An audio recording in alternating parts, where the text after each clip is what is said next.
It's become a tradition at Hack in Paris to talk about things that are unpopular.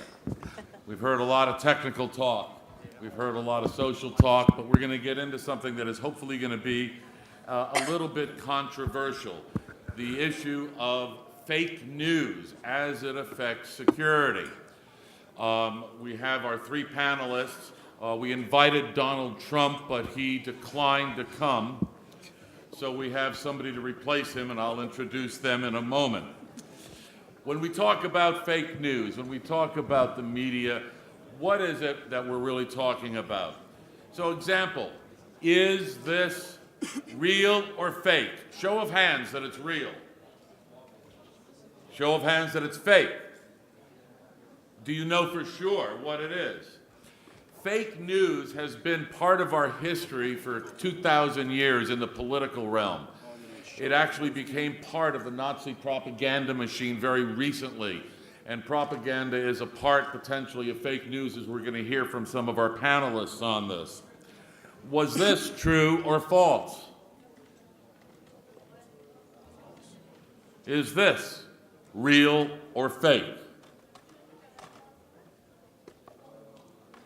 And we go through all of these kinds of things in the political sphere, and we're trying to make informed political decisions no matter where we are in the world and to find out what is real.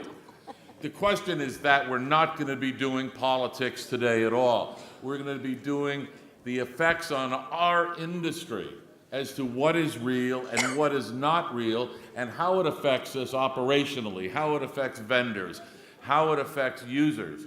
What is real, what is not real? In this case, it was a mixture of politics and technology.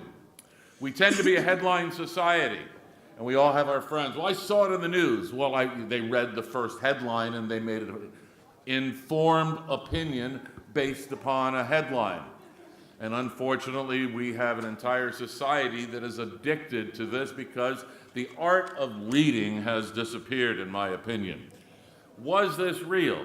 Did Yahoo have 500 million user accounts? Fake or real? Let me see. Show of hands that it's real.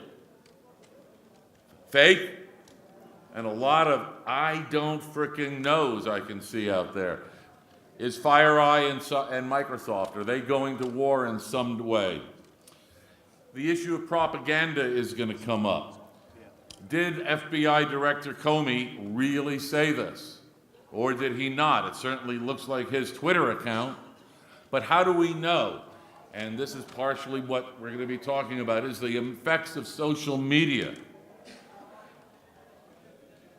Did Twitter really get this going on? Did this really happen?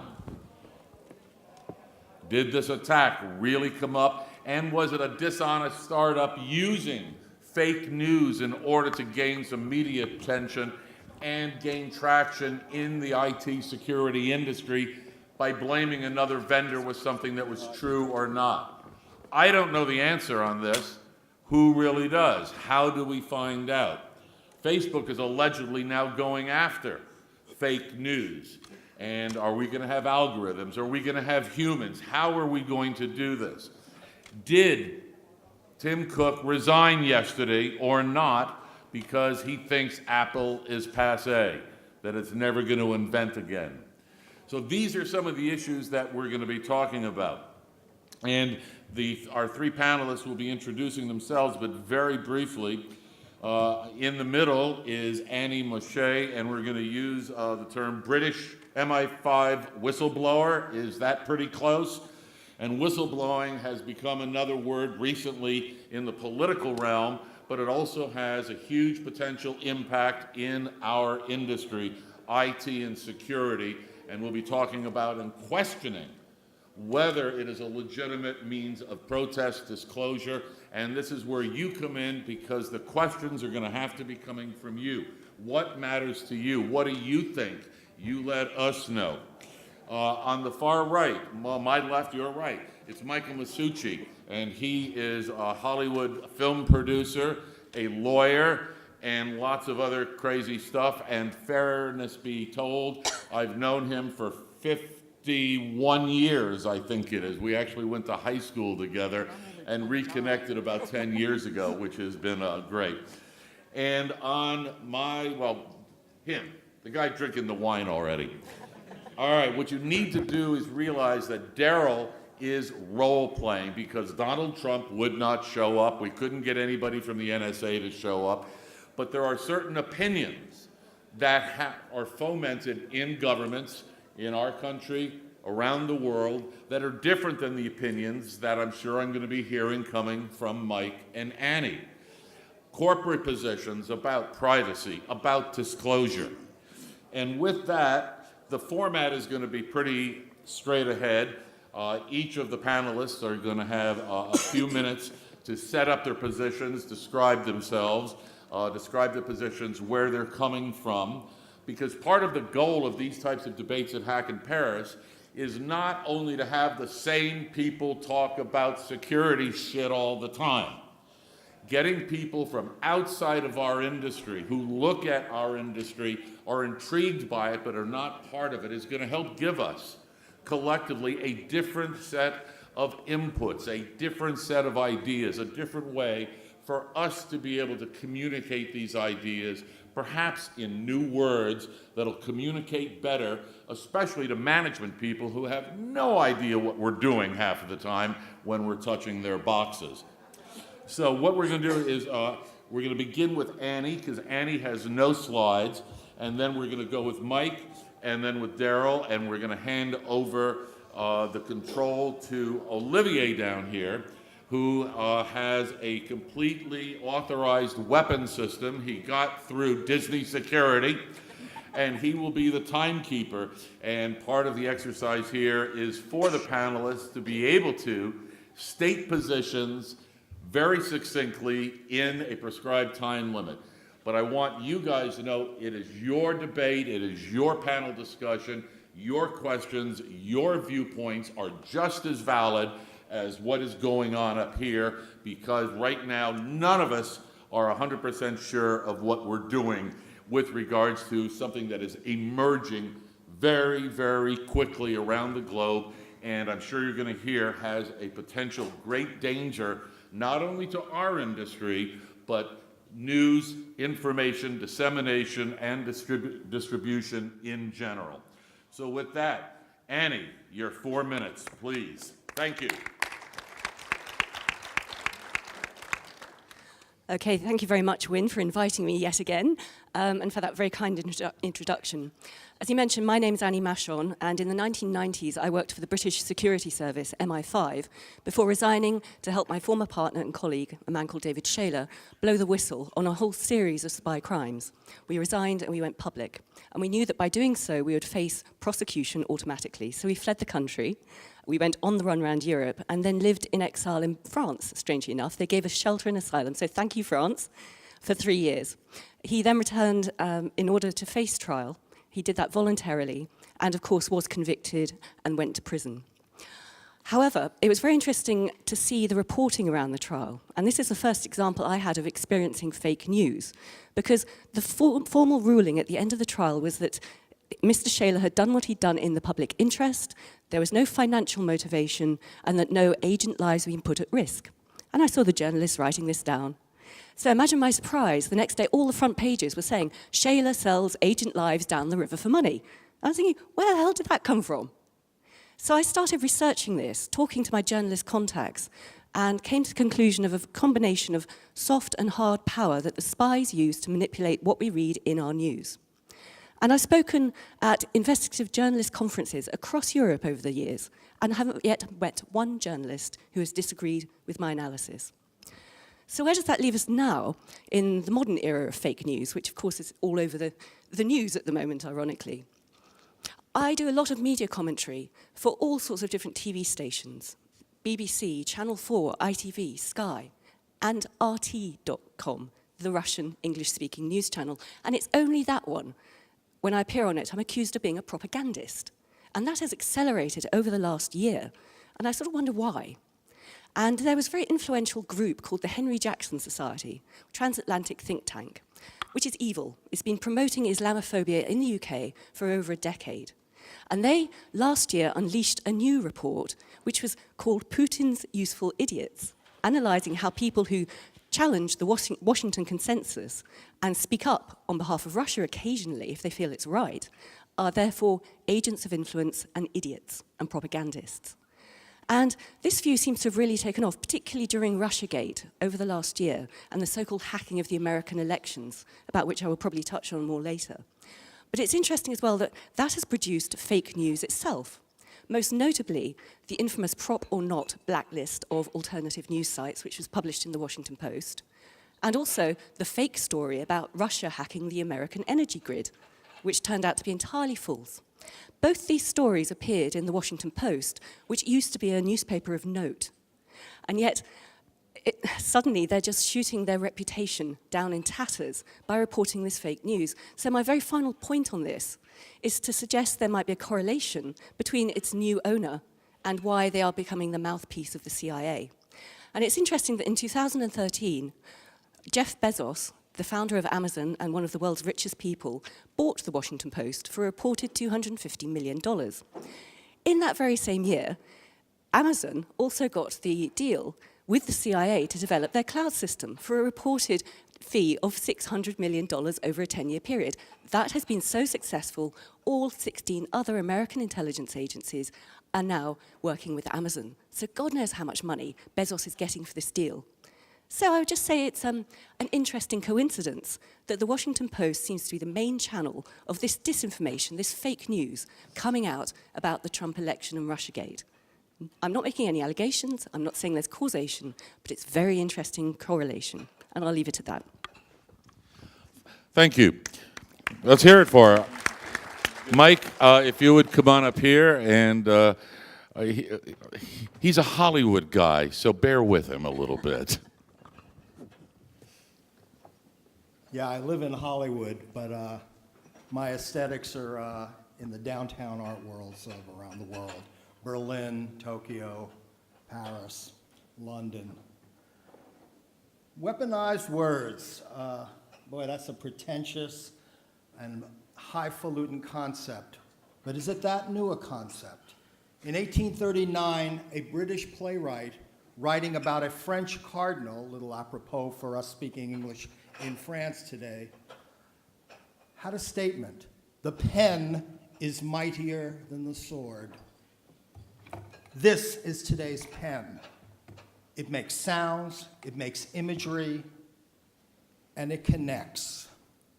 And less of what we know about it can we really decide is real or not.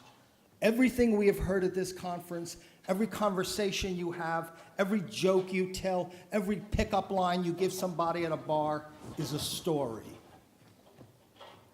Some of those stories are true, but more and more we have come to the point where it is impossible. We simply, as individuals, do not have the skill sets to dig deep enough, wide enough, or ascertain all of the information it needs to know whether anything you're hearing is 70% right, 40% right, but you more and more can be assured it's not 100% right. There may or may not be anywhere coming back from that. We may now be in a world where, not like in the 60s when Wynn and I were 3 years old, there was a group called the Firesign Theater, a comedy group, and they said everything you know is wrong. Well, everything you know is wrong. Yes, you have skills. Yes, you have techniques. Yes, you can predict. But Ptolemy in ancient Egypt was very, very good at predicting star motion and planetary motion. But all of the premises he based those predictions on were wrong. When was it ever not like that? People used to travel sometimes for the better part of the year to climb up a mountain. Now you can take a tourist bus up to meet a woman who was going to tell that person a story. The story was versed in ways that you could really interpret it in any number of ways. Therefore, it always seemed to be right, or right enough to rationalize traveling months and months and spending a tremendous amount of your resources, maybe all of your resources, to know whether the love of your life was yours forever or whether you were going to have a male child and therefore a legal heir. The question is not what's fake, but what isn't. And all of the tools that we have set up around the world, the scientific method, all of the various legal systems with their ranking systems for evidence, fact-checking, gut feelings, I just feel a vibe about it, or religious dogma, the oldest fake news we know, where people were told what to believe, what they could not dare think, and what was right and what was wrong. Yeah. The simple fact, guys, is that we have always lived in a world where we could not tell what was right or wrong, but we better dare believe, or at least state publicly, certain things, lest we be burnt at the stake, crucified, or hanged by the neck until dead. Today, some of us live in societies where we are still exempt those options.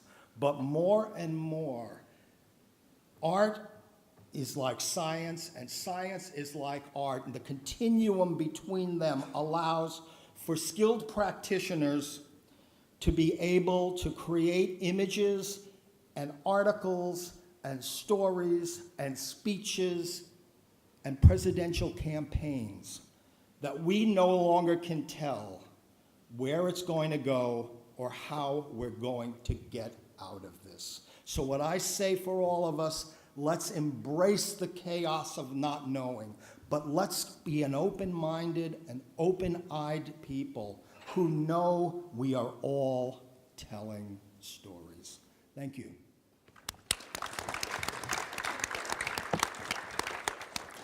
And I'm reiterating, just for sanity's sake, and so Daryl can keep his job, he is role-playing. This is not his company's position at all. Is that enough, Daryl? I think so. All right. So this is two great intros to follow. So,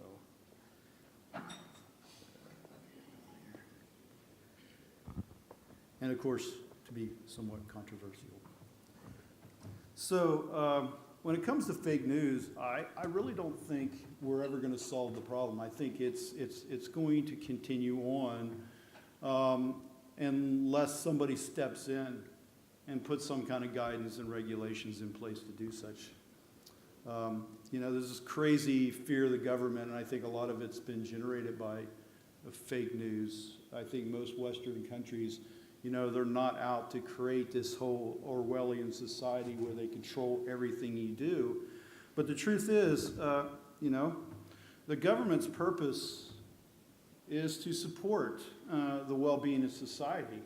And there may be cases where this fake news is being generated that the government may need to step in. Often fake news has led to violence in the streets, riots, buildings being burned, lives being lost.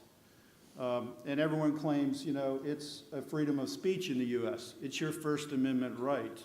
It's not your First Amendment right to walk into a crowded theater, as they say, and scream fire. It's not. Simple as that. And in my opinion, it's not your right to produce fake news for the purpose of causing civil unrest.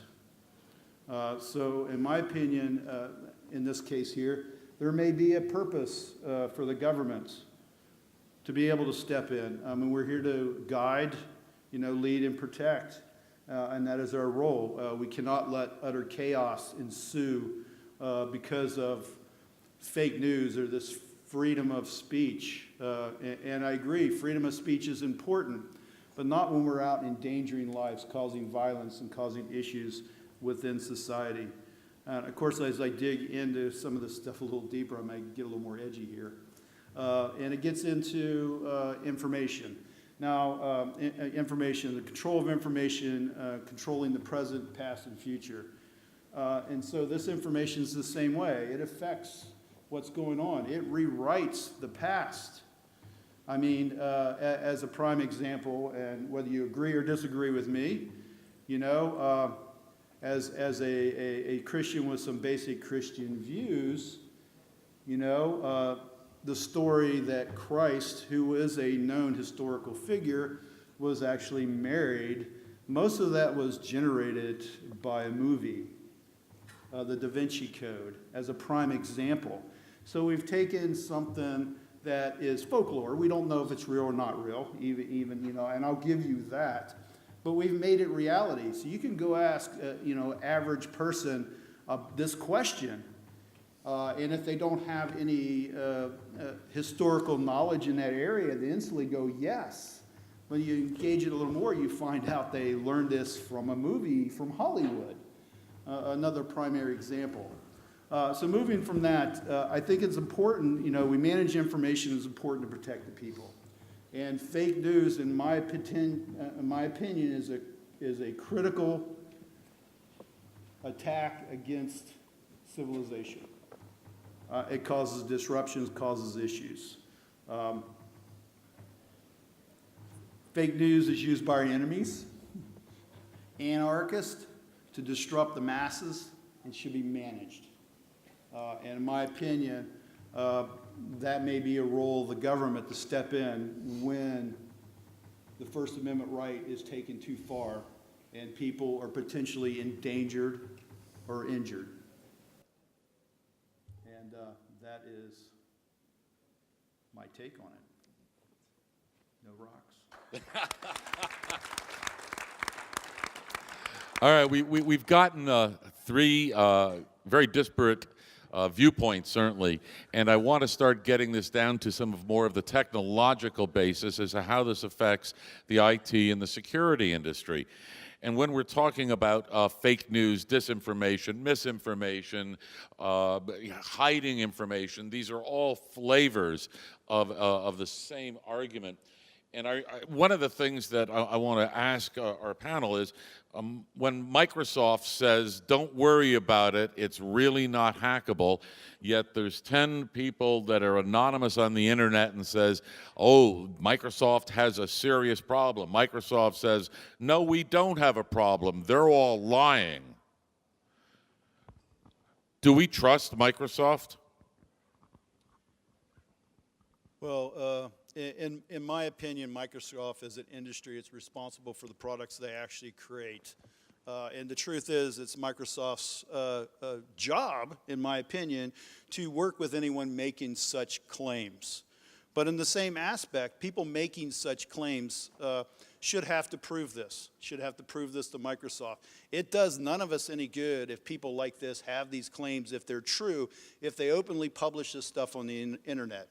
To me, I think doing that without making the initial effort to work with a vendor is a criminal act, and they should be held liable for any damage ensued in such things. But do we believe Microsoft when they say all of those vulnerability claims are fake? Do we believe Microsoft, or do we believe the vulnerability disclosures that were anonymous on the internet? One way or the other, which ones do we believe? Well, you said the vulnerability disclosures on the internet, so that they release anything to prove it. If they didn't release anything to prove it, there's absolutely no reason for us to distrust Microsoft. But they're trying intentionally not to make the disclosure public in order to help people. Microsoft's in total denial of it. Who do we believe? I would believe Microsoft. I actually think people that do that are out to self-promote themselves. All right, finally I got the answer I wanted. He's going to believe the big-ass vendor. Hell yeah. All right, Annie, who do we believe in these types of technical disagreements that are on the internet? Well, I tend to have a knee-jerk response about Microsoft because I've been floating or swimming around in the more hardcore hacker scenes in Berlin and places like that for years, where Microsoft is effectively a four-letter word. But I think there is a major problem here in the sense that we know from leaks, which WikiLeaks produced, their Vault 7 cache, that there are vulnerabilities. We know from the Snowden disclosures, PRISM most notably, Microsoft has been complicit in working with the intelligence agencies. It's very off-putting, this. He's going to shoot me if I carry on. No. He pushed the button wrong. It was a fake timer. So we have evidence that there have been vulnerabilities. We have evidence that there is probable collusion between Microsoft. They were the very first big internet company to sign up to this PRISM program that Snowden disclosed. So no, I would not believe them. I think they've been very complicit with the government for many years, and I would go always with Linux. So you're saying that believing the large vendor corporations and security issues, you're going to doubt them more than Daryl is? Yes. And the reason is because WikiLeaks is on a mission to present the authentic information, the proven information to the people so they can make their own assessment, rather than having it squeezed through the prism, if you'll pardon the pun, of the corporate old media. Then, we have the evidence in front of us. We know there have been these vulnerabilities. We know that Microsoft doesn't patch these things fast enough. So yes, of course I'm not going to believe them. You will get back his drink. Just have a drink. Wait. Mike, who do you believe in these cases when there's technical disagreements publicly between anonymous users, big corporations, and there is no proof? Until I see some evidence that has some semblance of veracity, I don't believe either of them. I assume they both are protecting their interests. I assume Microsoft, in order to survive, is going to say no. And I assume that there are people with various intentions, some of which is honest, and others purely sensational. So I can't just jump from an article to a conclusion. I need to go from an article to some evidence. And I may not have the technical skill sets to assess the evidence, and that's where I believe the greater community needs to chime in, saying, well, I've looked at the stuff and I don't buy it, or I look at the stuff and they've got a point, or it's half true, or maybe there is a vulnerability, but it's not going to affect the majority of people. I think that's what the expert class does, and those of us who don't know Python from C++, we need to trust, but one of the big problems is that the general public, even the so-called educated general public that are not IT professionals, simply do not have the usable skill sets to assess claims like that. And it's going to go down ultimately to who do you trust? That's the ultimate question we're really talking about when we're looking at fake news, regardless whether it's in the political or technical spectrum. Daryl, you were rolling your eyes when Annie was speaking. I mean, there's two points there. We're instantly going to write somebody off because they made mistakes in the past with Microsoft. Early days of Microsoft, yeah, they were arrogant. We're dealing with a different time. But they're not arrogant today. Not in the same aspect. I'm just asking. Not in the same aspect. You basically have a corporation that needs to protect themselves, and an anonymous that says they're going to release some stuff. I'm going to side with Microsoft because of that. Because you're talking about a known and an unknown. Just because they made mistakes in the past doesn't mean they're making mistakes now. They have nothing to gain by sitting there going, there's nothing wrong, knowing that their shit is going to hit the fan. Okay? They have nothing to gain by doing that. Tell her. She's the one exactly. disagreeing with you, not me. And well, the other point was like WikiLeaks. Okay. I look at WikiLeaks. I pulled stuff down in WikiLeaks. WikiLeaks, I've yet to figure them out exactly.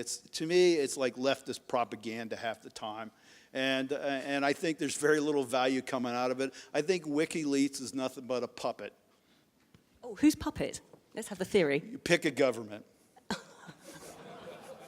Well, some people say it's their CIA. But yet, coming from the government side, I mean, let's be real about it. There's nothing wrong with propaganda put out by governments.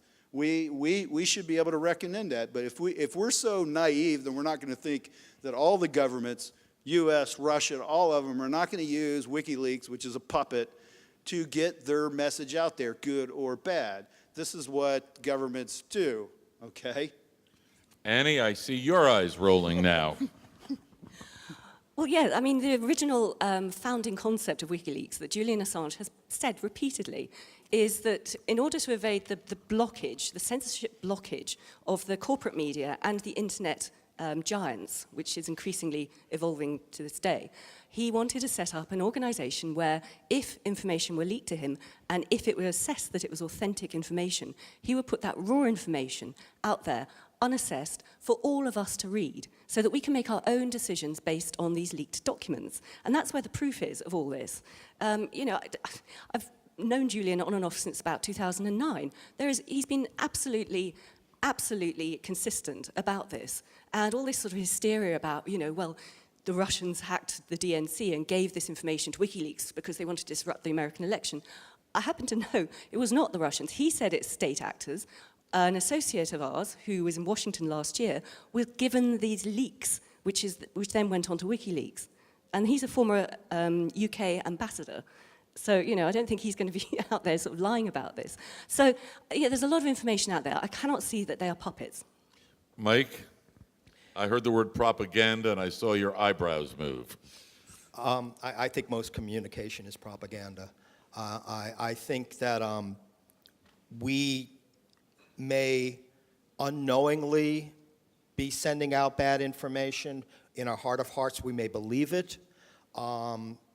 But without so much information, nuanced information, vetted information, it's so hard for me to really jump on board of claims that have catastrophic consequences. I am all about the First Amendment, and I actually think that WikiLeaks, in theory, is a great idea. Now, that doesn't mean case by case. They haven't basically done, in an opposing manner, the same actionable badness that the corporate world does, basically, just because of its sheer size, just because of the sheer nature of the reach it has. It's very hard for an elephant not to trample plants. It is very hard for a multinational corporation to not hurt somebody. It doesn't mean it's malicious. It doesn't mean it's intentional. I believe a lot of it is incompetent, with quite a bit of not caring also. But I think WikiLeaks must survive in some form, or some replacement for it. 1 minute's a bitch, isn't it? Can I just can I leap in here as well? Because the concept I'm of losing control, that's fine. Absolutely. So the concept of WikiLeaks is growing. I mean, there are other outlets trying to follow in the same model, things like Global Leaks, Panama Leaks, which got all that financial offshore information. And strangely, the only stuff that was published mainly about that was all about Putin and his cronies, not about the American oligarchs. So, the technological genie is out of the bottle. People are beginning to distrust the mainstream media for very good cause, and they want to have access to the raw information to make up an informed decision, their own mind. And I think this is going to be a growing trend. And of course, with a whistleblowing background, I think this is the ultimate protection for potential whistleblowers. Otherwise, we don't get the information we need to be informed citizens. We cannot fully participate in our democracy if we're being lied to by our governments, lied to by big corporations, and spied on by all the intelligence agencies. It becomes physically impossible because we start to self-censor. This is giving whistleblowers a fighting chance, these sort of models like WikiLeaks, Global Leaks, Panama Leaks, etc. Well, one of the things that's happening in the news, and I'm saying the news in quotes here because I do not know the answer. The CIA, through WikiLeaks, something came out in the last week or so, that several hundred home wireless routers, have zero-day defects in them that the CIA has known about and is saving that information on those 0 days for national security reasons. Mike, is that a good thing, a bad thing? And whether in this case governments know about something that could have zero-day effects from potential bad guys, how do we react to this, and what is right and what is wrong? I wish they were credible, and for all I know there may be, and you'll correct me. I wish there were a credible, objective, whatever that word means, third party that could behind closed doors look at stuff and report to the citizenry. I am not equipped to read those papers. So I think a lot of these kinds of questions just become contentious, argumentative to the general public who frankly do not have the skill sets to assess what any of this means or its implications. I hope and trust that we create curators, for lack of a better word. And we will differ as to who those curators are and who we trust.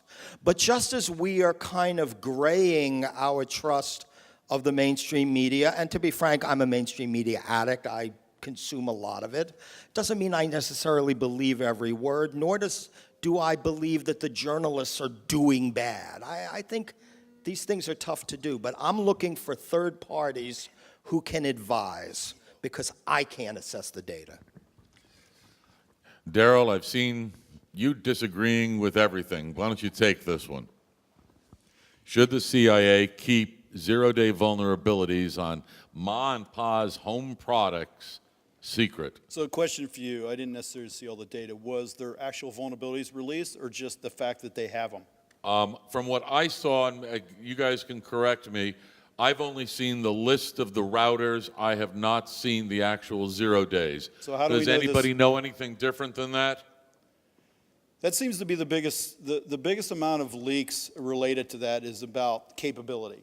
Not necessarily, there were some vulnerabilities, but in general, a lot of it's about capabilities, specifically home routers and IoT technology. And we're up here talking about fake news. I mean, let's be real. How do I know this is real? And if it is Well, the real, CIA is going to deny it, number one. well, I would expect them to. Okay. And you've already encouraged government propaganda. Yes. So one, we're not going to confirm. The CIA is not going to confirm stuff. And if we're gullible enough to believe that any current government on the face of the earth does not weaponize technology, then we're all fools. Okay?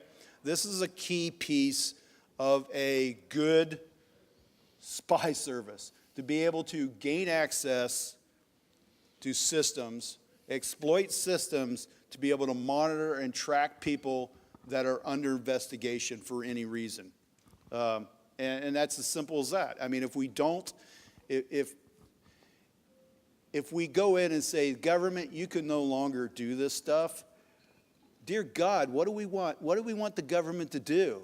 You know, you want them to just roll over? I guarantee you, if you expect your government not to spy on people and use all the tools at their means to carry out spying where it's necessary, then your government's probably not going to be around very long.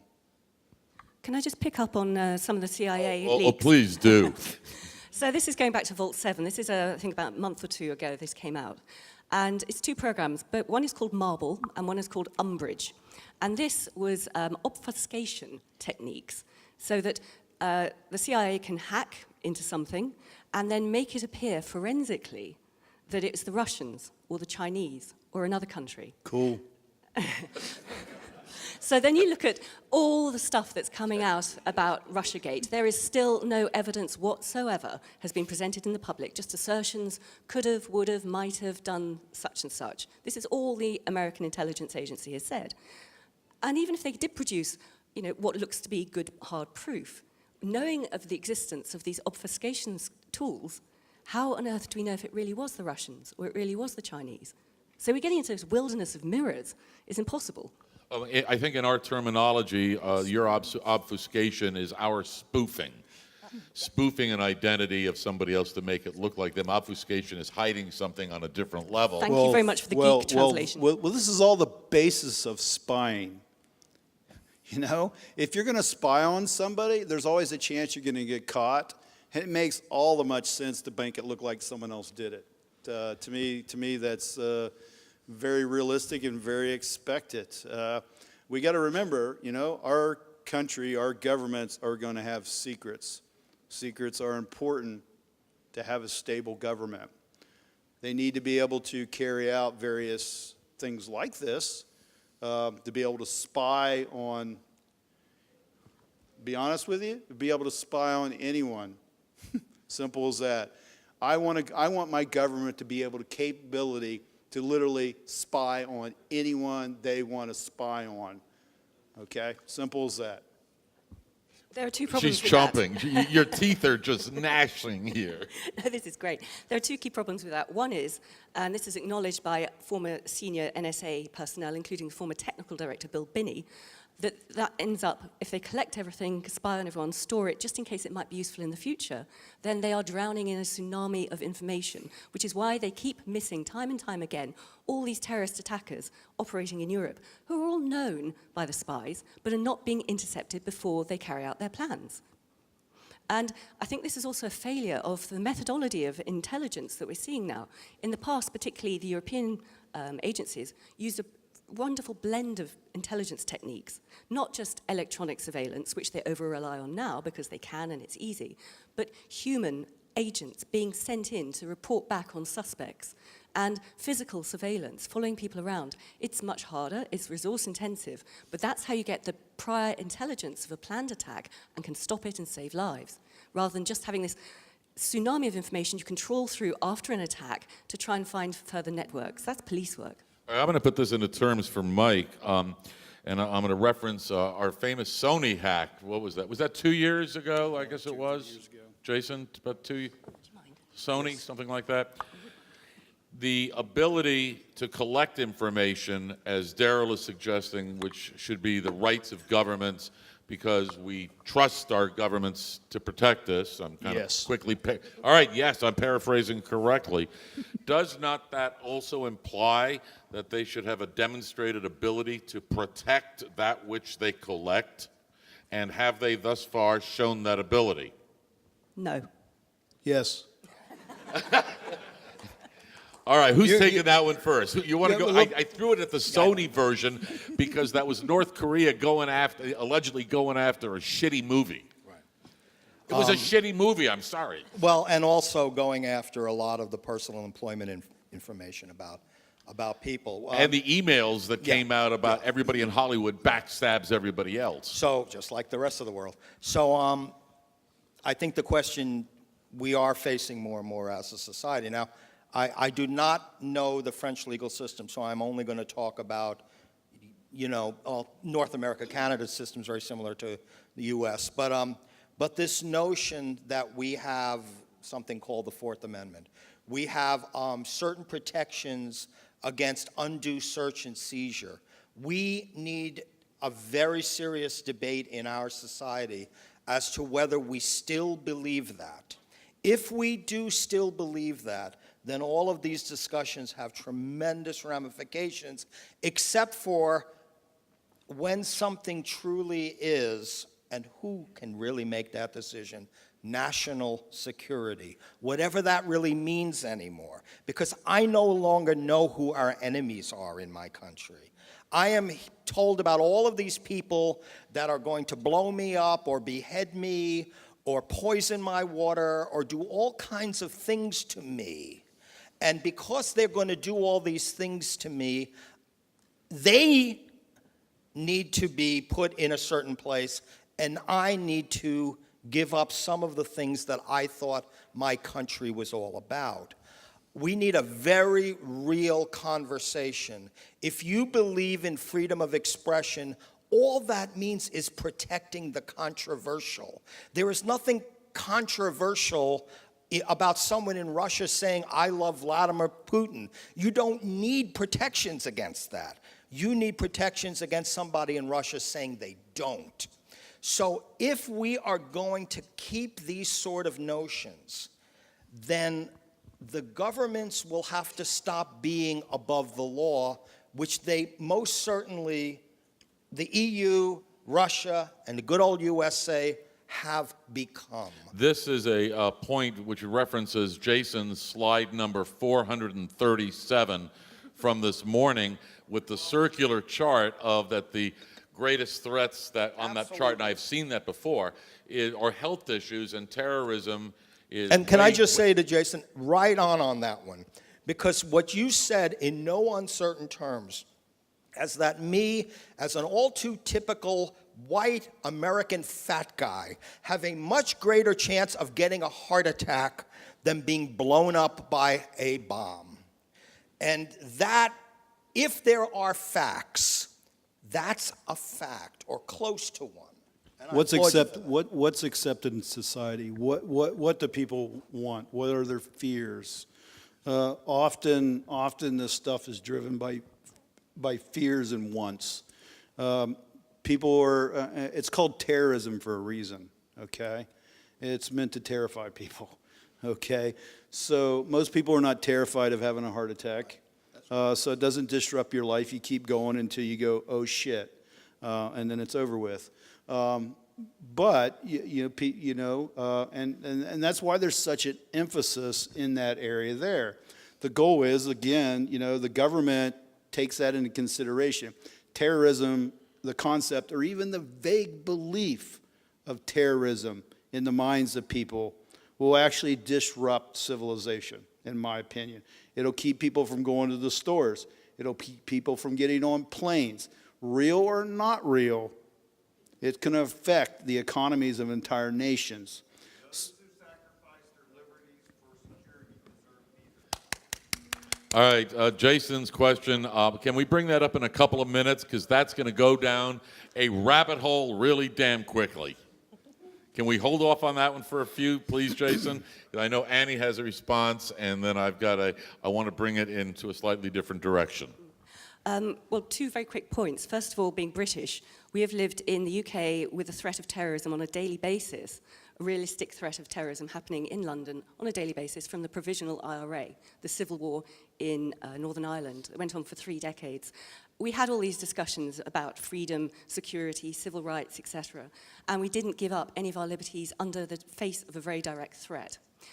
In terms of trusting our governments, can I just refer everyone back to the lies that led us, all our countries, into the Iraq war and the fallout from that, which is actually one of the issues creating a lot of the terrorism we're facing today. On that, we had in the UK our government lying barefacedly to our parliament to make a case for this illegal war. We had that based on fake intelligence that was ordered out of our spy agencies, and that fake intelligence was also fed through to Colin Powell when he made his case at the UN to invade Iraq. So this had massive ramifications for millions of innocent Iraqis. It has led to blowback. It has led to the terrorism we're seeing from ISIS all over our continent. And I think we need to bear in mind that, do we really feel we can trust our government? Nothing has reformed, nothing has improved, everything's become even more locked down since then. I hate to say it, but a lot of times it comes down to propaganda. A lot of these terrorist acts has taken place, and it hasn't had as much impact on society and changed the lives of people. For one thing, they actually think the police, the government, are doing their best. Simple as that. Propaganda or not propaganda.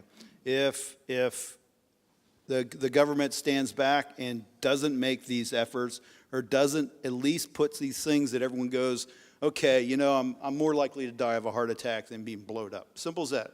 I believe that. But if society doesn't believe that, okay, you can tell them 50 million times, if they think the government and the police department aren't doing a damn thing to protect them, your society is going to collapse. So there's always going to be, there always needs to be some trust in your government, some trust in your police department, that they're going to make every effort to protect you from these things. I mean, it's simple, in my opinion, as simple as that. Propaganda or not propaganda, I think that's important to the stability of society. That trust has to be earned, though, surely. And if it's been flagrantly thrown away with examples like the Iraq War, then people are going to stop trusting their governments. They're going to stop trusting their intelligence agencies. And talking of propaganda, by the way, in the UK, a lot of our media is owned by a certain Rupert Murdoch. And his newspapers all came out with these headlines, front-page news horror stories about Britain being 45 minutes from Armageddon, under the threat of Iraq, attacking them and things like that. Those screaming headlines came out the day before our MPs voted to go to war, and it turned out to be fake. If that's not propaganda, I do not know what is. No, I'm glad you brought that up, both of you. You used the word earlier, fear, which is certainly a key component in the traditional definition of terrorism. You're bringing up propaganda as well, and somehow I think it's all Mike's fault here.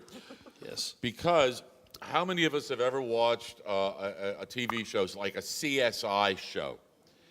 And there's always some guy that can crack the crypto in 7 seconds. Right. I can get through that I'm through the firewall before I finish the sentence. And he's skinny, wears a black t-shirt, and has really bad hair.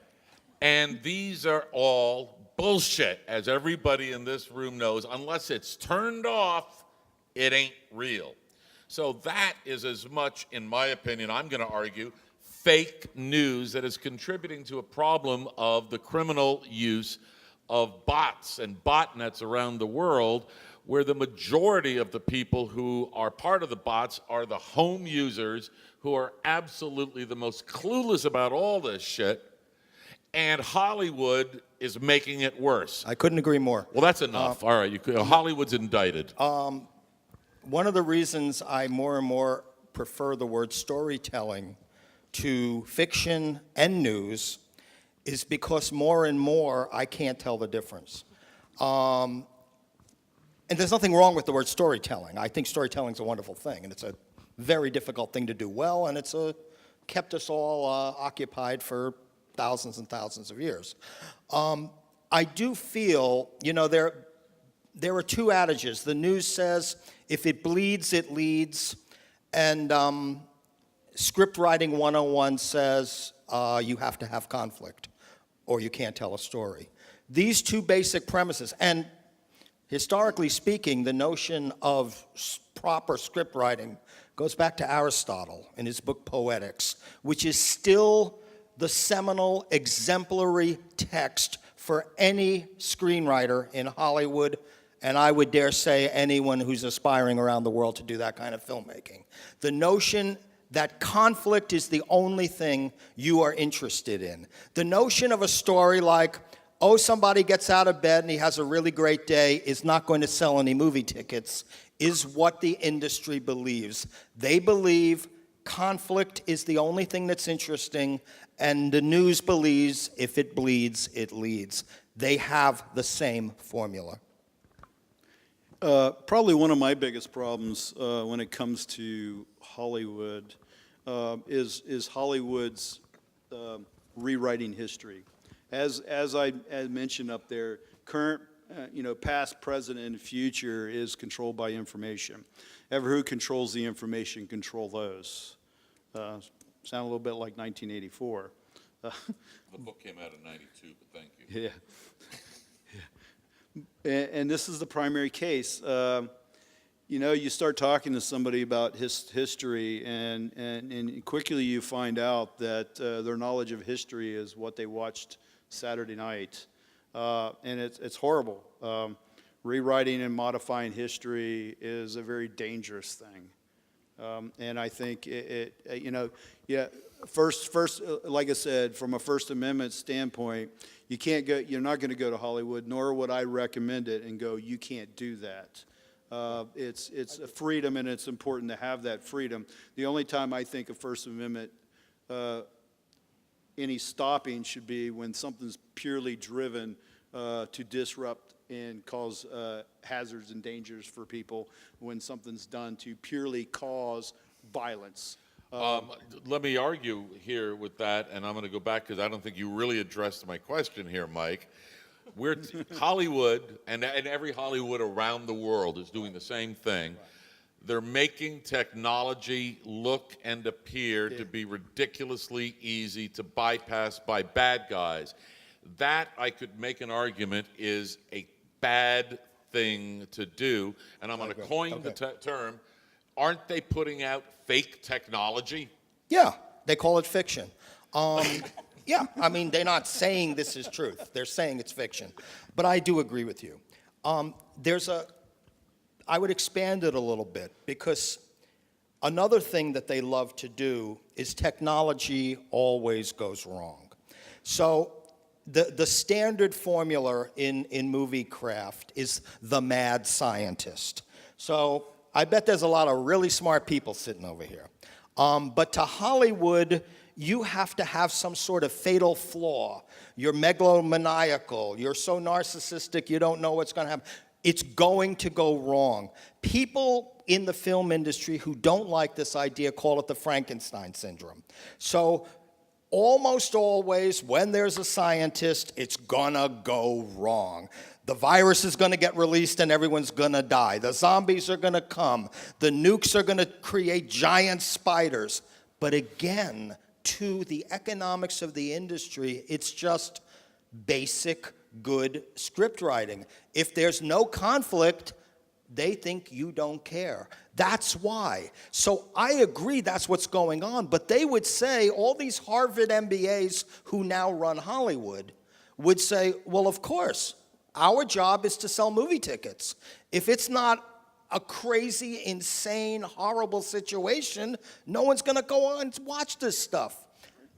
But yes, technology is the enemy. The other, whatever that ethnicity or political system is the enemy.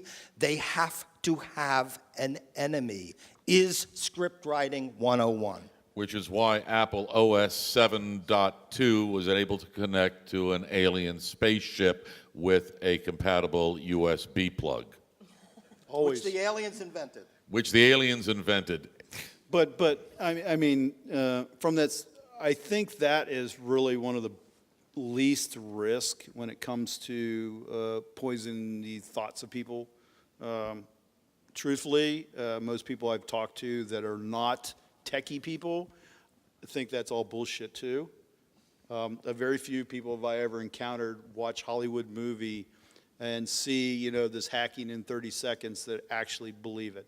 Now, I'm not saying that's hasn't happened, but it's pretty darn rare in a modern day society. Most people now interact with computers and interact with technology for the most part, with a few exceptions. Some later generations, elderly people probably don't. They still have VCRs that go 12, 12, 12, 12. But so to me, I think that is a limited risk. I think there's way more risk in other areas coming out of Hollywood. One's probably has nothing to do with this, but I gotta say it anyways. I think the gun violence that comes out of Hollywood's horrible. In my opinion, you probably didn't expect to hear that. No, from we're me. not going down that road. No, yeah, there's a bar later for that, okay? Anybody wants to argue guns, all right, he'll be there later. But you heard what I said. I heard what you said. It wasn't a negative. It wasn't a negative. Annie, any thoughts on this? I just realised, talking about fiction coming out of Hollywood, that means that The Matrix is not true, right? No, that was a documentary. No. That was true. Oh, documentaries. Matrix was the documentary. One of the things that's happening right now, there were a couple headlines, and it's actually real, is Facebook and some of the social media sites are talking about an effort to get rid of fake news on their social networks, to stop the bullshit propaganda, distribution, and creating what's called a positive cognitive bias, which lets people actually believe it because they've seen it over and over and over again, and since it's self-repeated, it therefore must be true. So I understand that the social networks are trying to do this. How the hell do they do this if we cannot sit and agree as to what is potentially real, what is potentially fake, and from a technological standpoint, you know, was that compromise real? Was that vulnerability real? Was this security geeky thing real or not? How the hell is Facebook gonna, or any other large company, I'm not picking on them, how are they gonna do this with some level of efficacy and accuracy? The ethical part. Efficacy. Efficacy, okay. Not efficacy, Yeah, efficacy. Yeah, okay. Truthfully, in my opinion, they're probably not going to. I think this is purely a chance for them to control the news and control the information to their advantage. So it's an Orwellian attempt on Facebook's part. It very well could be. How do we know it's not? He will be at the bar tonight for conversation. I mean, how do we know it's not? I mean, they say we're going to go ahead and control this, but how can they? When we can't filter a single piece of news, how are they going to filter hundreds, thousands, or millions of pieces of news with some kind of algorithm? I tell you, the algorithm will be biased. That's why I'm asking the question, because that actually was a real piece of news that they're doing it, and I'm going in context of what we're saying. How the hell are they going to do it? I think it's PR.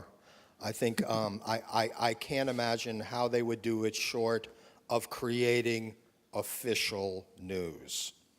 And when that happens, I'm certainly not going to be too happy with my passport. I can't imagine Facebook how is certainly they can global. It's not only Oh, the I know, U.S. I know, passport but- here. It's every nationality. You know, Zuckerberg's office, last I heard, is still up in the Bay Area. Companies can call themselves multinational, and of course their reach is, but de facto they are still culturally specific to a country. And that may not be true with the oil industry, but it is true with Silicon Valley. Silicon Valley is a culture. It exports that culture, but it is a California culture. And so I still see that sort of as reflecting badly on my citizenry. Annie. Yeah, I just want to, not thinking about Facebook specifically, but in the UK, the government a while ago announced it was going to try and force the social media companies to weed out fake news. In fact, there was a directive from the European Parliament as well on the 23rd of November last year saying they were going to force these big companies to start weeding out fake news in Europe. Now, they can't even get them to pay their bloody taxes in Europe. How are they going to get them to enforce this is one question. But even if they could, and I know that Google particularly has been trying to develop AI capability, has been trying to get systems that can learn by feeding data sets into it. And also I heard, I think it was in 2014, they were developing a program called the Knowledge Vault, which using this sort of learning technology could then disappear websites that that would deem to be subversive or whatever. So for example, my website is, if you Google my name, my website's the #1 hit. Somehow they would force this down the hit list so that you become invisible. You're still there, but you're invisible for realistic and effective purposes on the internet. And I think that's another danger that we're looking at. It's not necessarily about fake news, it's about controlling who is allowed to have a presence on the web. This actually brings up a talk that was last year at the 6th edition. There was a gentleman from Stanford University, if any of you recall, his name was Clarence Chow. And he was talking about hybridized learning, neural network learning, cognitive reinforcement bias, feedback, feed-forwards, and how neural networks work. And I remember I stumped him on a question that you just kind of brought up.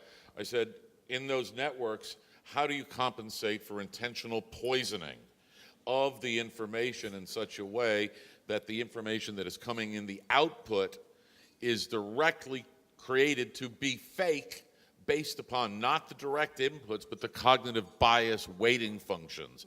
And this gets really, really geeky, but that's the algorithm for Facebook.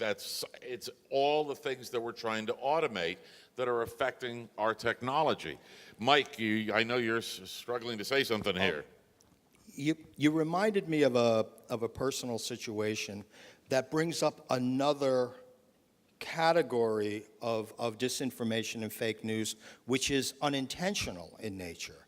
So the video art group I work with is called EZTV, 4 letters, EZTV. We've been around in one form or another since 1979. Somewhere in the 90s, an illegal BitTorrent came to be, and they called themselves EZTV. They lasted for a few years, got litigated to death, and became extinct after numerous lawsuits. To this day, my group is equated with them. I'm surprised that somebody doesn't say, oh yeah, you were the guys that got sued, right?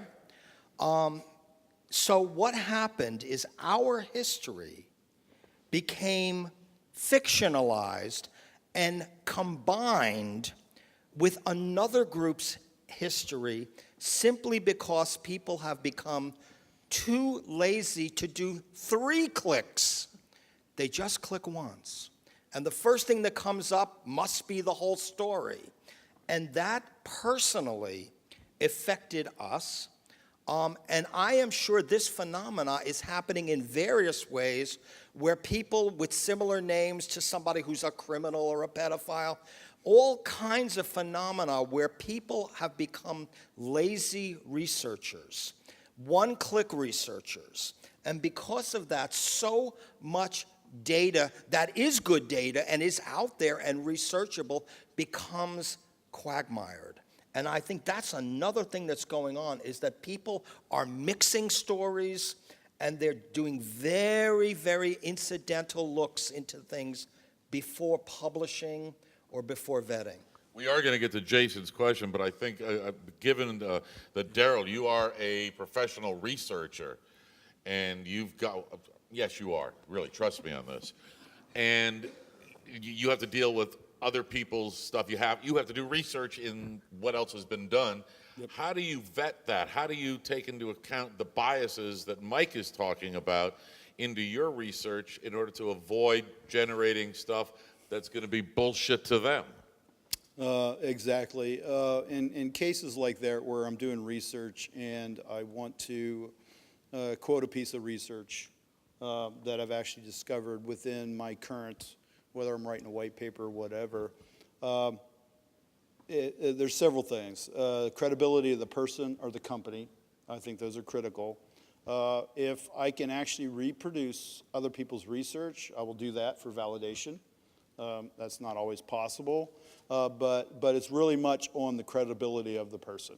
If I find something that's questionable, and I've often found research that's questionable. I had presentations I saw here today that I saw information that was actually incorrect.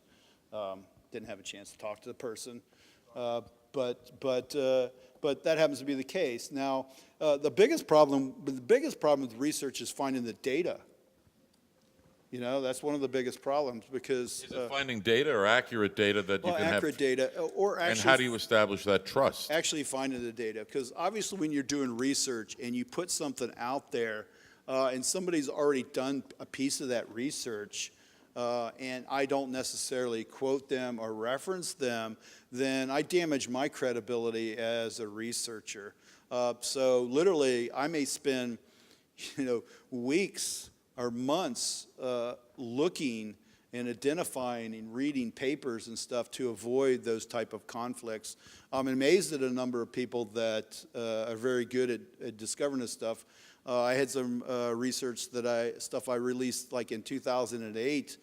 Was it 2008? And it was like a paper was done at Black Hat, a presentation at Black Hat, actually referenced me as the first identifier of this vulnerability type. I was just totally amazed that they actually were able to find that piece of data. So that's one of my biggest fears, is the amount of data. Well, that certainly implies an approach towards fake technological news would be, because I'm going to say the Wall Street Journal, New York Times, the traditional high-quality media tends to give better references and source material. But in our field, outside of the highly technical papers, how many of us actually see in the technical media lots of references that go back to primary source material? It doesn't always happen, no. Is that incumbent upon us to call bullshit on those media that continue to produce that kind of material? Because otherwise, how do you know what you're reading if they don't give additional reference? Yeah, but how do you organize that? Yes, I think that's the answer. But it gets back to, again, that notion of some entity, some credible entity that enough of you believe represents your position on technical matters that somebody like me can come to trust. Over 3 seconds of Twitter sphere? Yeah, well, that's not going to happen. Real quick on that. When the media publishes stuff, one of my biggest problems with the information that's published, and as part of my job, I'm actually required to often, when a story breaks, to review the material and make quotes for the media is one of my job. And more often than not, the stories that are initially released by the media are like inaccurate or just bullshit, just to get some kind of elevated hype, to blow something out of proportion. And of course then, if they don't reference the material good, I'm forced to hunt down the original material. which I've had to do a number of times, and find, a paper released by some PhD students out of a university and be able to read through that. And it's difficult. Like you said, they don't put the references in there, and their write-up is purely just elevated hype bullshit. How many tweets have we seen, I'm going to say the last 5 years, that have created a significant blip in stock and market valuation of a number of companies due to some crap that appears from some nobody that is then believed? We've all seen this occur. In this suggestion, this approach, is there any way to mitigate that kind of occurrence? Short of regulating? Regulation. Bring in the government that we trust. Of course. Can I just pick up- There's some, I'm sorry, real quick. Quickly, we instantly go, regulation, that's a bad thing. I assure you there's a lot of regulation going out there in a lot of different areas and a lot of different fields. But from IT security, there's very little regulation at this point. We regulate the banks, we regulate private detectives, we regulate all these different things, but yet we don't regulate this particular industry. We don't regulate the information. We don't regulate vulnerability disclosures. And because of that, we have a lot of crazy things that take place. Well, I'm going to throw this at Mike because I'm going to ask you to put on your legal hat, and I don't know how many of you in Europe have followed this case in the United States. A 17-year-old girl, some period of time ago, she's 18 now, when she was 17, she and her boyfriend got into some disagreement, and she sent him something close to 100 texts that suggested he might as well just go off and kill himself, which he did. She just got convicted of involuntary manslaughter under virtual presence, which means that there is a piece of U.S. law that is now converting the concept of physical threat, physical intimidation, physical danger into the virtual world entirely. How is that going to end up affecting when he comes out with an analysis and a piece of research that is an error and it's all bullshit and somebody dies as a result? How is that going to impact our industry? Well, I I don't didn't say this would practice be law. easy. I'm eligible to, but I don't practice law. I do have a law degree. It's really an extension of longstanding common law. The difference between a printed piece of paper and a web page to the legal system is none. There is no difference. So this is merely an extension of longstanding ideas that if someone were to write numerous threatening letters and put them in the U.S. Post Office and mail them to somebody, this is legally the equivalent. It is. The first time I had seen it applied for murder, it may for well a be. capital case. It certainly may well be, and it could conceivably get overturned in appeal.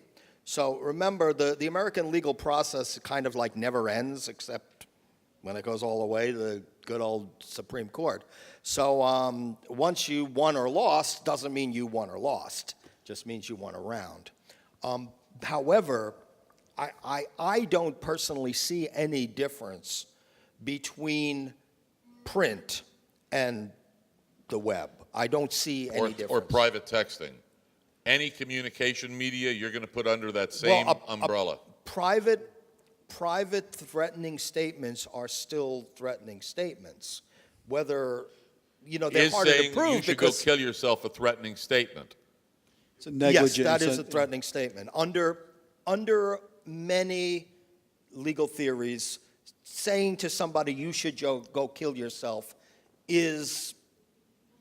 has crossed So the back law. to the fake news, taking that argument, which you can certainly both address, does that mean posting fake vulnerabilities should have similar types of consequence? I'd like to pick up on a reputational issue a little bit, but in a slightly different field, and this goes back to the news aspect. So you mentioned research. If anyone were to sit back and research the David Shaler case from the years when it happened, which is 20 years ago this year. Good God, I'm old. They will find that there are massive holes in what remains of the public record online. Because I know that certain articles came out which were favourable. Whistleblowers always get, made into heroes or made into traitors. And it's quite a sort of difficult dichotomy to live with. But the articles that were written about him that were the sort of heroic ones, a lot of them have vanished from the media websites. But other articles from the same era about other intelligence officers still remain there. And I know this because I have the old paper copies, so I've got the exact date, and I could go and look at them. And they've all gone, and all the nasty ones stay in place. So in terms of reputational damage and research, I'm sure that happens in many other cases, but it's like he's being airbrushed out of history. It's quite Stalinist in a way. And I think, that can happen to companies too. It can happen to any sort of individual. The web of trust is known to have made a lot of significant mistakes. Daryl. Conspiracy theories. Proof. Prove it's not. Data disappears, Yeah, I've seen so much data on the internet just go away. Sites go away, stuff gets corrupted, things get lost. You're assuming it's a conspiracy, the whole group's doing it. And we've had these conversations at other days. Often some of this stuff happens purely because of one rogue individual. Instantly we put, a broad stroke brush across entire government organizations because of a few rogue people, and we need to stop doing that. Rogue like Annie? Well, I won't. Rogue, as in they break the law when they're working on the inside. Yes. Well, we're doing that debate in the U.S. right now.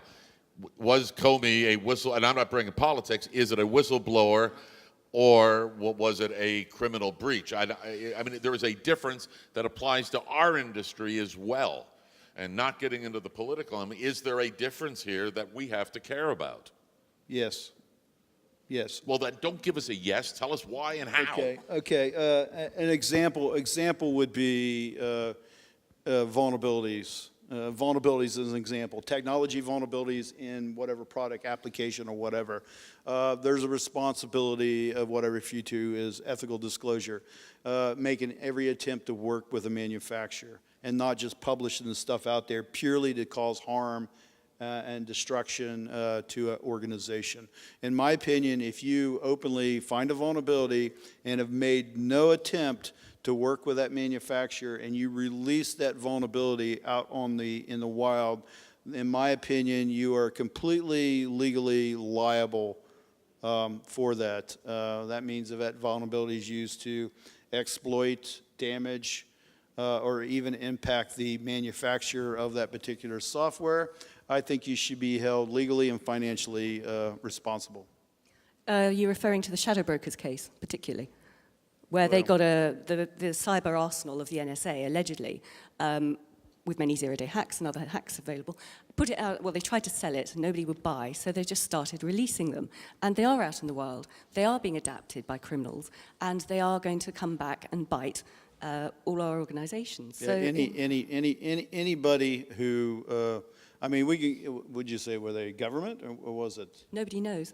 Okay. I think it sounds like a criminal gang. Well, you're talking anonymous. If you could track, if there's something been released anonymously, and you can track it back to the person who released it, they are criminally liable, in my opinion, or at least civil liability at a bare minimum. Big damn difference in our system. Well, think about it. If you do something that potentially leads to somebody's death, directly or indirectly, that's typically manslaughter, like we were talking about earlier, when she induced that guy to kill herself. O.J. was not guilty criminally. He was guilty civilly. The burden of proof for damages is drastically different. Yes. And in the U.S., at least, anybody can sue anybody. Right. There is a legal defence in the UK under the Official Secrets Act, though, which is called the defence of necessity. So if you see something which is an imminent threat to life and you don't act on it on the inside of the intelligence agencies, you can be prosecuted. So if one of these guys knows of a major threat to a medical technological device that's connected to the internet, finds a hole that shows it could be accessed, and doesn't disclose it, he's criminally liable in your system? I know I was talking about intelligence. I don't know about the tech. under the But law. I mean, Well, we're here about tech. I know. And the same principle applies if somebody's life is potentially at risk through internet, and this is the IoT issue. Well, if Medical devices, we go back to the Thorac histories. I think that was kind of a difficult. You're talking about a medical device. If I know there's a vulnerability in a device and I do not disclose it, am I liable? No, because no one's ever going to find out because I didn't disclose it. Even if someone else discloses it, it's never going to come back to me. You're not going to be able to identify it back to me because I didn't bother telling anyone. And in the U.S., I think a lot of the prevailing theories would be if you are seen as a disinterested third party with no direct, you do not have a duty to disclose. That may be ethically wrong, but you don't have a legal duty to.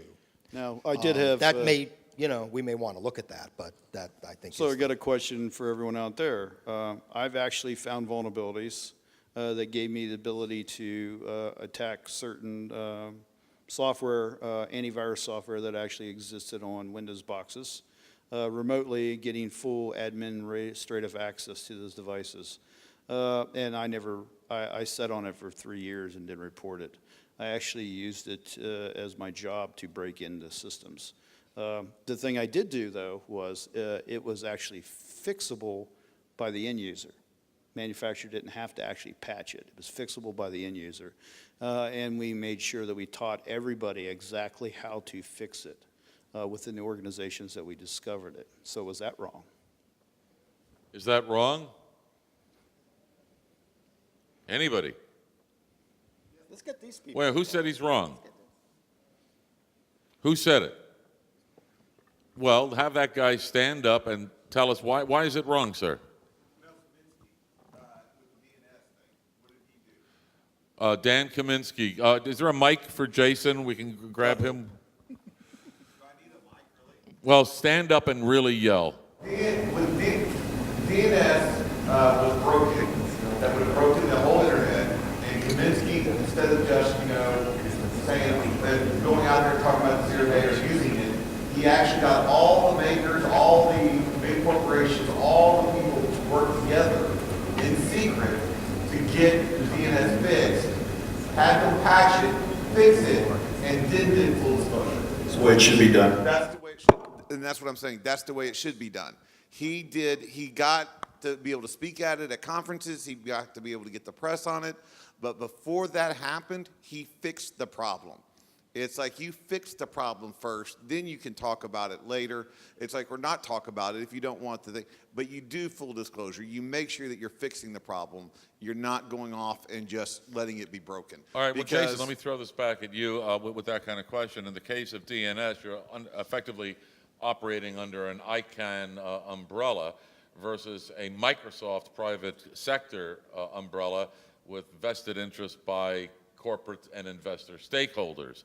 Would there be a difference in the way he should have handled it with them, knowing that there might be clampdowns, as there have been at Black Hat and DEF CON over the years and the last one was Cisco Gate? Well, the Michael Lynn thing in 2005, I was there. Yeah, the key thing is still you're trying to get people to fix things. And sometimes a company will fix something with you doing full disclosure behind the scenes and working with it.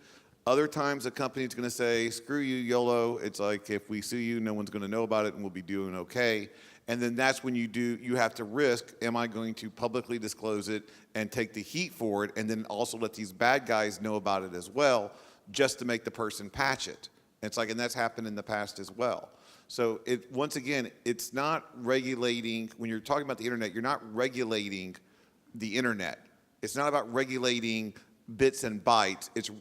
You're really going down to the basics of, am I regulating free speech? And that's why it's different. That's why there's different regulations for the internet versus regulations for an auto industry versus regulations for a medical industry, because the internet is not about just business, it's communication. It affects governments, it affects cultures, and that's the difference. It's freedom of speech for everybody, even for countries that don't actually observe it. Because of the internet, their citizens still get a piece of it. All right, Daryl just suggested, because we have about 20 minutes left, comments, questions from you. I know we've touched on a wide range of different subjects that relate around everything from legislation to fake news to the hackers. And, all right, please. Oh, I thought you were the guy with the question. You're the guy who's controlling the mic. Sorry about that. You're a SysStream guy. Any questions or comments from anybody? All right. Yeah, you can see better in these blinding lights than I can. Thank you. Win, you said earlier that in fiction it takes seconds to break a system, to bypass a firewall, but we've seen with Zero Day and Disclosure in the past, how many nanoseconds does it take between the connection to the computer to the execution of the code? When you got something like a buffer overflow with full privileges, how many nanoseconds does it take? It's, you said 7 seconds in the television to crack something, but I think it's 6 too much. In the real time, it's invisible for a human. The question is, on the internet, we all have something to say, and it's a question of trust. When you read something, it can be written by anyone with nothing but the will to protect themselves. If it's Microsoft, they will protect themselves. It's right for every government everywhere in the world. But the true question is what you want to accept when you read something. If you read my tweet, if you read the tweet of Jason, does it have the same credit? Do you believe as hard as the information comes from various sources? And that's the question you ask to answer tonight. But it's a very complicated field. When you're talking about predictions, are you talking about my early work on predictions of warfare and cyber terrorism? No, it's just we know there was a conference 2 years ago which was titled "Everything is Broken."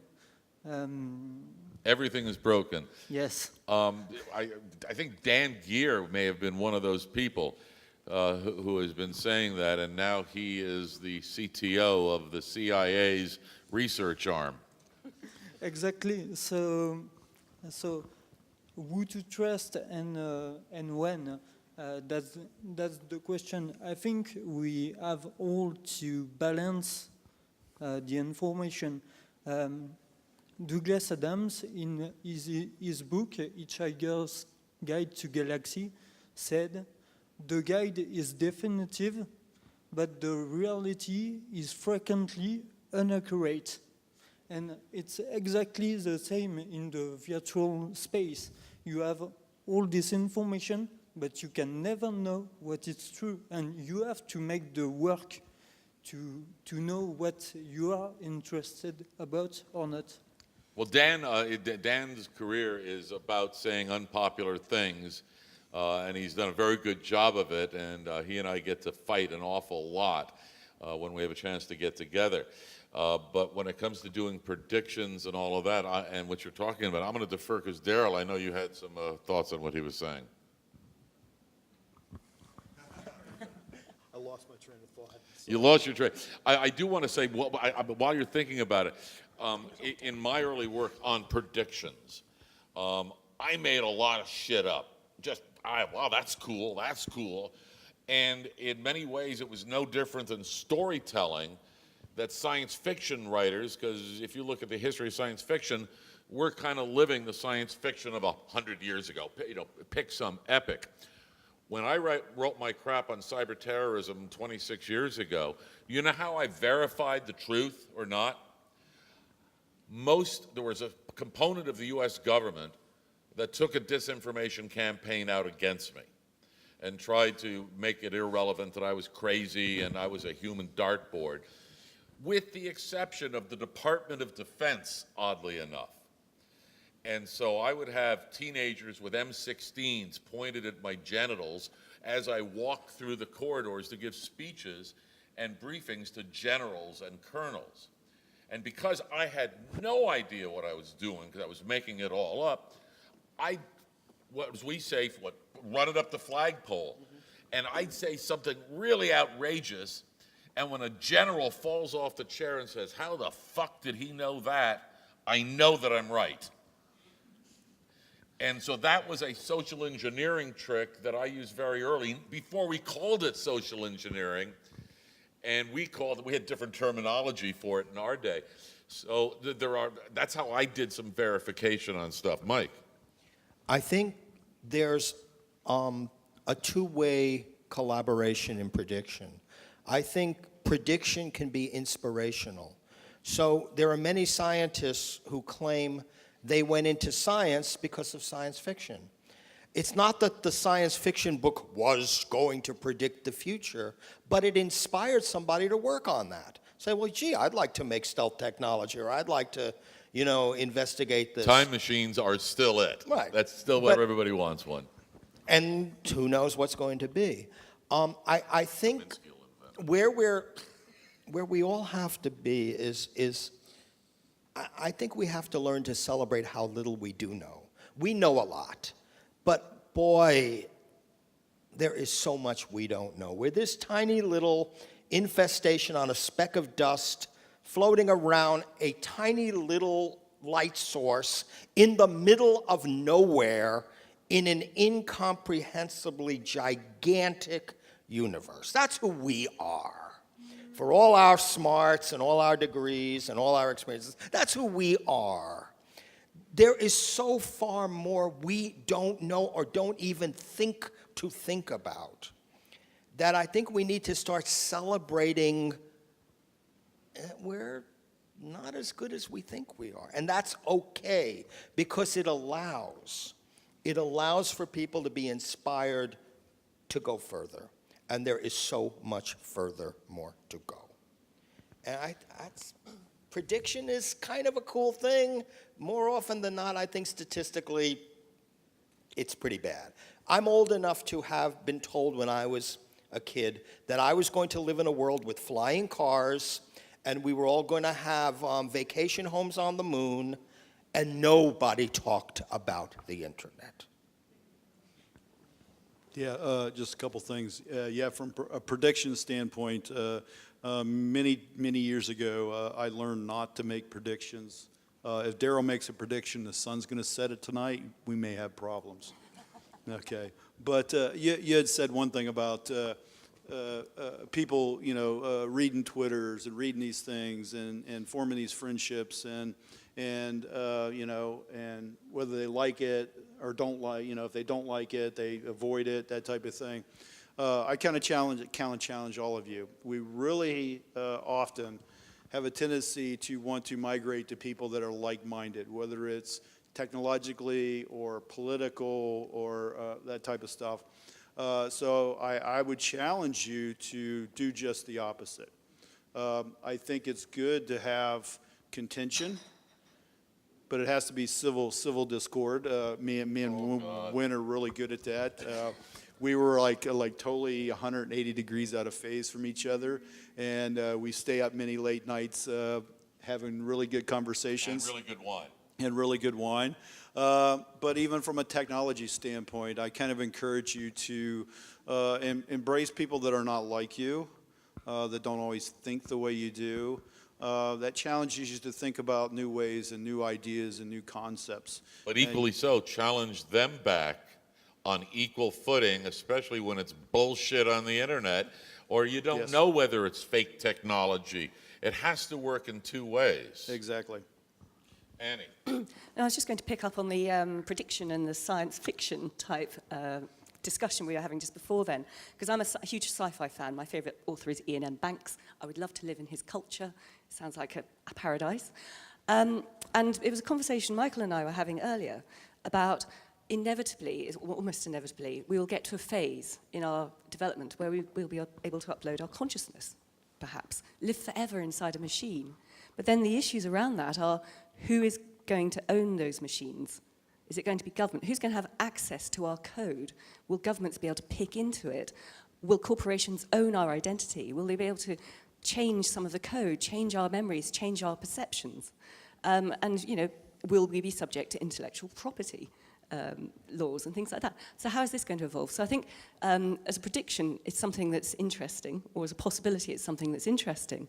But I think those sort of questions for that future reflect back on the sort of questions that we need to be addressing now with our technology today as well. Before we do a wrap-up here, Jason, I wanted to give you, you, because I know you've been itching and sitting on the edge of your seat several times here, and I wanted you to, do you have something to say before I ask these guys to wrap it up and we go down to Billy Bob's and start partying? Stand up and shout. Yeah, get off your button. Come on, Billy Bob. Just one last thing about going back to the perceptions, and you were talking about terrorism and its effect on people and how we're changing our behavior. Just one other statistic that people don't realize is like how many Americans have died from the result of terrorism. We know over like 4,000, right? We can say easily 4,000. This is June, so it's like 6 months into the year. 29,000 Americans have died since the beginning of this year to gun violence in America. 29,000 citizens have died at the hands of other citizens on a gun, but we don't talk about gun laws. We don't talk about gun legislation. We don't talk about the Second Amendment, and I'm a big supporter of the Second Amendment. I think that you should be able to carry your assault rifle to your gay friend's wedding while you're smoking weed. It's like, I believe all that. So it's not about the Second Amendment.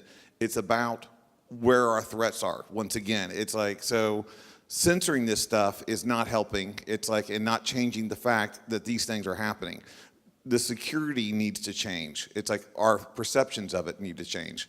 And censoring the internet, it's like watching fake news or listening to fake news or labeling stuff that you don't like fake news, because I know certain people's inauguration days were huge successes, but that's not going to help either. It's going to be the fact that you have to understand what's really affecting us and not listen to what everybody else is trying to tell you or sell you what the real threat is.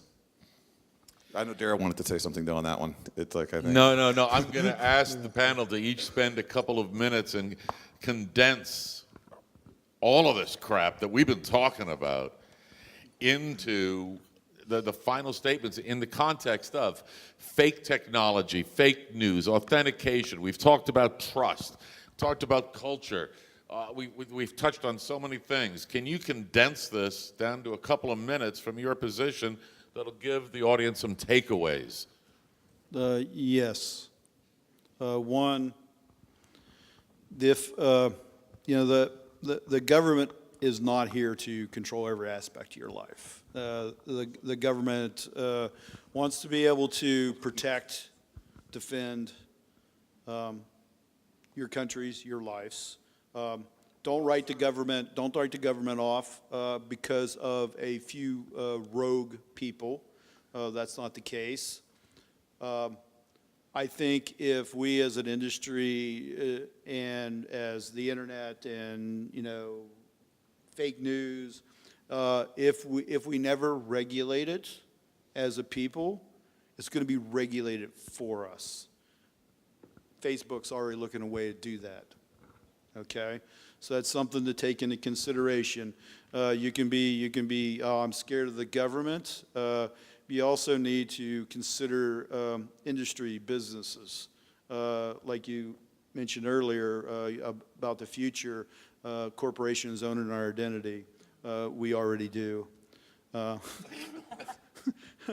And that's where we're going. But, I mean, you know, French, German, British, United States, we're still pretty much free societies. We have very much input into our governments via elections and stuff like that. Unfortunately, my country has a little too much at the moment. So in those cases, we need to play a role in driving some of these concerns around fake news or propaganda. Because, I mean, we call it fake news. I instantly call it propaganda. It's usually put out there by individuals that are trying to create a viewpoint. And like I mentioned to you, to embrace people outside of you're outside of your comfort zone or outside of what you think. Because when you all group together with one train of thought, stupid shit happens, okay? You start making stupid decisions, you feed on each other. I think that's potentially a bad thing. Again, I think the federal governments like the U.S., the CIA, the NSA are entitled to have secrets. They're entitled to have cyber weapons, whether that's to be able to exploit a stupid router or be able to take over your cell phone. They're going to have those. We need to accept that. If you have rogue people that step out of line within these organizations and abuse that, they need to be held accountable. I don't disagree with that. The United States, you know, we have a constitution. There's a reason why we got a constitution. When it's violated, action needs to be taken. But that doesn't put a broad stripe across the entire U.S. federal government or CIA or NSA when we have people making bad decisions. We're all human. We're going to do stupid things, stupid decisions. People think they know what's best a lot of times, and people in these high positions will make mistakes. Let's not write it all off, and let's realize that, you know, the adage that the government's there to help you. The truth is they are. In the United States, the people are the government. So if the government looks like shit, it's because the people haven't been doing their job. Fair enough. Annie? I disagree with the fact it's probably just one or two rogue people going wrong within these agencies. Certainly from a British perspective, entire institutions have gone massively off beam over the last decade. Not least MI5, my former employer, that never used to get involved in torture and suddenly started again after 9/11.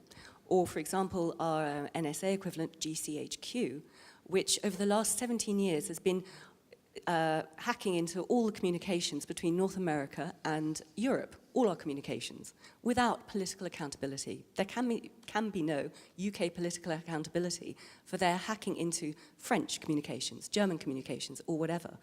And we know that it's been confirmed by pushing through an incredibly intrusive new surveillance law in the UK called the Investigatory Powers Act, otherwise known as the Snoopers Charter. And in this, they tacitly state that actually GCHQ has been breaking the law for 17 years because this new law is designed to legalize what they already do. So this is crazy. So whole institutions can go off beam, they can commit crime, and they will continue to get away with it. And this is why I think a lot of fake news, so-called fake news, particularly on the social media, is proliferating because people don't trust anymore. Our trust between we, the people, and our institutions has gone. Partly, I know, because of disclosures from people like Edward Snowden and other stuff coming out on WikiLeaks, for example. So we need to rebuild that trust somehow between the government, the governed, and the government. And one of these ways I would suggest is much more radical accountability and proper powers so that if crimes are committed, those who commit those crimes will be investigated in any sector, not just intelligence. And if found convicted, go to prison because that's how you discourage future bad institutional behavior. And I think that's what we all need to try and rebuild in order to engender this trust again. That will erode this fake news, and that will erode our distrust of government at the moment. Thank you. Mike? Since I'm addressing a lot of people who, whether you believe in IQs or not, probably score high on the IQ scale, I think you have a responsibility. You perhaps have a greater responsibility than people who don't have the skills or the tools that you have. I know our government is far from perfect, and there are many things I will never stand by. But I do believe that they will hear the voices who are the loudest. If we stay silent, we have no excuse for what happens. I think the most important thing about the information community is that you guys and the greater manifestation of this industry, for better or worse, rule the world. It's not the generals, it's not the politicians. It might be the artists with you who really, really affect mindshare. But you guys have the skills to turn off the planet if you wanted to. I would not underestimate that power and underestimate the fact that your voices will be heard when and if there is some, again, entity. I'm not like into Mr. Organization, but how do we vet information? People who know the answers or can look at the data can vet information. I'm not that person. I think you have to understand the conferences like this, the other conferences around the world, give you a voice, and they also give you a platform from which action can be taken. I am the last person to advocate violence, so that's off the table. And that also includes, in many cases, government violence. When I see the incredible focus on terrorism, I see an industry behind that. I see the terrorism industry that makes a lot of money perpetuating a hysteria that is existing in my country.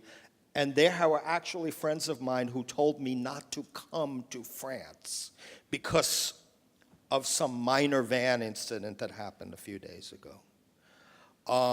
This is what's going on. We have to push back on the hysteria. There have always been violent people. There have always been gangs. There's always been organized crime. And there have always been people who have profited on the other side from trying to combat them. So you have skills. Don't underestimate the power those skills give you. My closing comments are very close in that it's a responsibility, and hopefully discussions like this will allow you to kind of rephrase and rethink the way that we talk to the people who currently don't understand us. We speak to each other very, very well, but we often don't speak very well to the people with the purse strings, the managers. Why is security important? Make it important to me. And understanding things from a different viewpoint and looking at some of the more subtle changes that are occurring exceedingly rapidly, in my opinion, it's our responsibility to try to take this kind of discussion to the people who it makes the most uncomfortable. And with that, I want to thank our panel. Please, let's hear it for them. I think they did an amazing job. For those of you who will be with us this evening at Billy Bob's, I know that we will all be there. I know there's a couple people that probably want to talk to Daryl, but we're all going to be there and open to all sorts of conversation. And thank you guys, and thanks SysDream for letting us do this. Thank you, Olivier, very much. Thank you, SysDream. We'll see you later, and we'll see you tomorrow.